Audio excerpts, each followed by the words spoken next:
What's going on, guys? I'm Tommy, and I'm coming at you with an action figure review. Today I'm going to be reviewing Hasbro The Black Series Holocomm Collection Osha Aniseya. Now, while the hype of the Acolyte series was quite short-lived, I did enjoy the Holocomm collection of the Black Series, and I will continue to pick up any figures from that subline. I have a special display in my collection room for them, and the more that I add to it, the cooler it's going to look. So I picked up this figure. This was a Hasbro Pulse exclusive, and I got it through a pre-order, and it shipped, and here it is. So I'm going to review it for you all today. So looking at the packaging, this is now what is considered the standard packaging for the deluxe size figures. You have the Black Series logo up at the top. Down here, vertically, you have Osha Aniseya, the character's name. On the big plastic window here, you can see the figure, as well as the plethora of accessories she comes with, as well as the little card here and the light puck. Down here in this light blue coloring, you have the Holocomm collection with that little light bulb logo. Down at the bottom, you have just a little bit of legalese and things, and also letting you know you need 3 AAA batteries to power this thing. The AAA batteries are not included. On the side here, you of course get the cool little holographic image of Osha there. You see that her bounty is 80,000 credits, and you have the character's name down at the bottom. On the back of the box, you have a little glam shot of the product here showing you all the different features, like that it lights up. It includes a little bounty chip. There is a hologram effect to the figure, and you have the character's name with the Black Series logo and a bio in about 1,000 different languages, which reads, "Receive the transmitted details of your next bounty with the Black Series Holocomm collection featuring light up holo pucks." And then down here they have all the legalese. Don't feed this figure to your babies, please. On the bottom you have more legalese, and on the top they just kind of have this little cool effect which you see throughout the entire packaging, kind of really elevating the displayability of this figure in box. I think that it's cool that they went the extra mile with the packaging to kind of give that hologram effect to the packaging. I think because this is not something that you need if you're just, a fan of on-screen looks for the characters, I think this is a good little addition to the packaging just to make it pop a little bit more. But without further ado, let's get this figure opened and we'll check it out.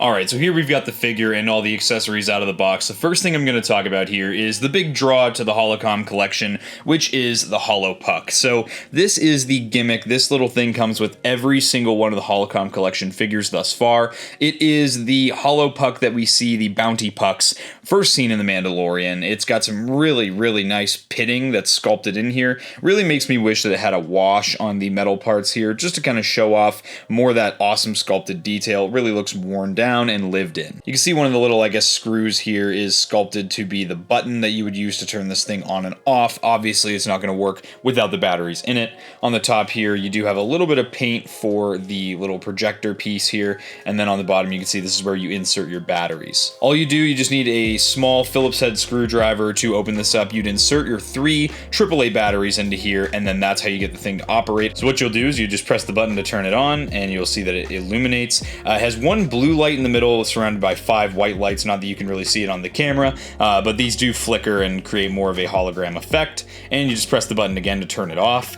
Now this will automatically turn off in just about 30 seconds. However, if you want it to stay on for up to, I believe it's 30 minutes, you hold the button for approximately 3 seconds and it will turn on, and then it will stay on. If you want to turn it off again, just hit the button and it powers down. And of course here we have our bounty chip, as they call it, on the back of the packaging. This is done in some translucent clear plastic, and then in red paint they have wanted and then 80,000 credits right here. It's pretty nice, and these are interchangeable between all of the existing Holocomm figures. You'll see there is a little peg hole in the top of the puck, and then there is a peg at the bottom of the bounty chip. All you do is just push those into one another and it will stay. It passes the shake test, but if you bump it, it's just gonna fall right out. So I'd highly recommend posing the figure first before placing the bounty chip on the puck. All right, here we have Osha. Now for me personally, I think this was an odd choice for the Holocomm collection, considering to my knowledge, I don't think we ever saw Osha in a hologram form. Granted, I haven't watched The Acolyte terribly much.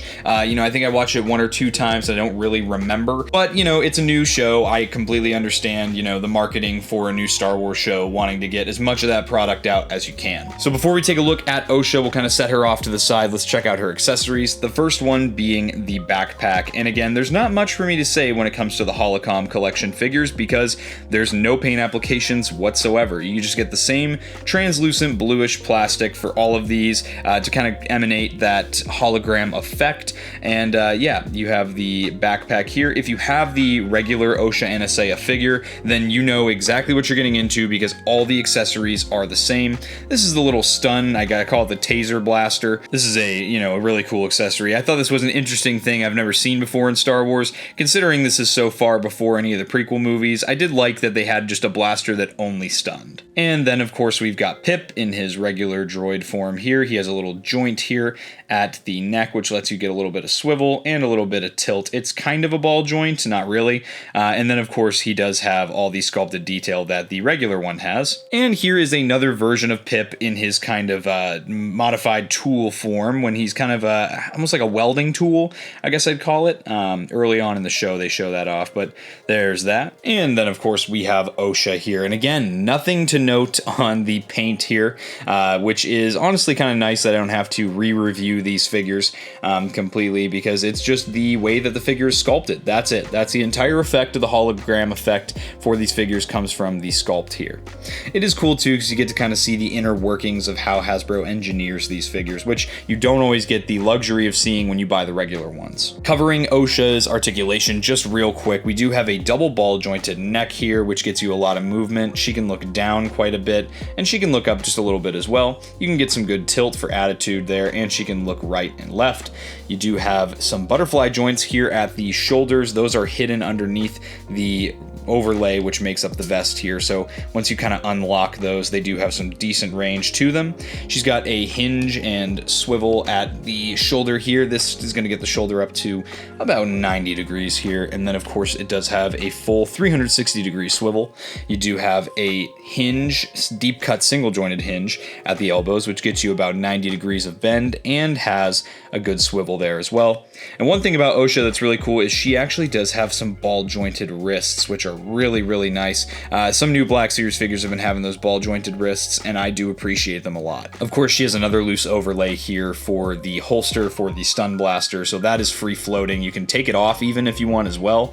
And then there is the little pouch here for Pip that does latch itself shut if you push it incorrectly. She has a ball joint at the midsection here, which is going to have some pretty decent range too. She's got a ball joint at the hips, which has some really nice range. And then of course they did eliminate the thigh swivel on this figure, and they just make it so that they change the hip joint so you can kind of have the same kind of movement as a thigh swivel. She has some deep cut single jointed knees here, which are going to get you to about that 90 degree mark. They do have a swivel at the bend there too. She does have a boot swivel, which is great. It's actually not hindered at all by the sculpting of the pants, which is great. And then of course she has a forward facing pin for rocker down here at the ankle, as well as a hinge at the ankle, which is going to get you just a little bit of forward, not terribly much, but she's going to get plenty of back on that bend there. So all in all, this is honestly, I will say the Osha figure is a very good Black Series figure. The engineering that went into this figure was done really well, and I think if you like action figures and you don't necessarily like the show, you might still enjoy this figure. Just as an action figure, it's a very good product. And that's, it makes me disappointed that I wasn't a huge fan of the show because I really do like the Osha and May action figures from the show. They're very well done on Hasbro's part. Alright, so let's get her equipped with some of her accessories real quick. So we'll go off with the stun blaster here. She would obviously hold this in her right hand, which that goes into the hand very nicely. She does have a trigger finger sculpted in there, which does sit in the trigger guard very nicely, and you can obviously pose her up with that blaster if you so chose. And the blaster does fit into the holster. It's kind of weird the way it goes in.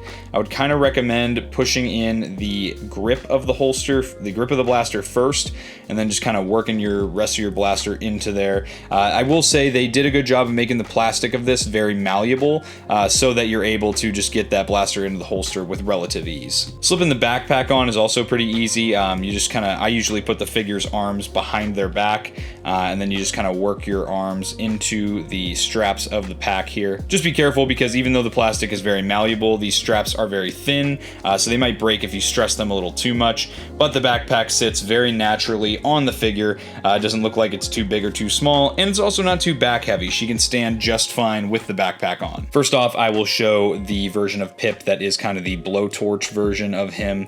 This sits very nicely in the hand as well, and you don't have to worry about that falling out. It looks like a good accessory. And then of course we have Pip, which can be held in the hand.